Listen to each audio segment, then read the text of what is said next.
Scheduling a meeting in a CRM system like FreshSales can be a convenient way to automate certain business processes, saving time and potentially increasing conversions. To do this, start by logging into the FreshSales CRM and navigating to the home screen. On the top right, click the plus icon to open a drop-down menu.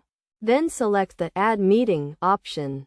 This will allow you to design your meeting by adding a title, start date, and time. For example, you might title the meeting Console Meeting About Cartoons and schedule it for February 19th at noon. You can also choose the time zone and location. And if the meeting will be held via Zoom, it will automatically generate a Zoom ID and passcode.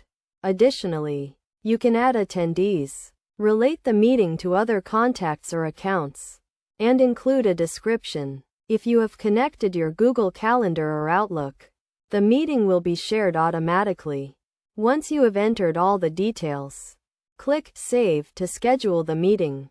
The contacts you have invited will receive an email confirmation, and you will see a pop-up notification confirming that the meeting has been scheduled. This process is relatively straightforward, but if you know of an easier way to schedule a meeting in FreshSales, it would be helpful to share your method. Overall, using a CRM system to schedule meetings can help streamline your business operations and make it easier to manage your time.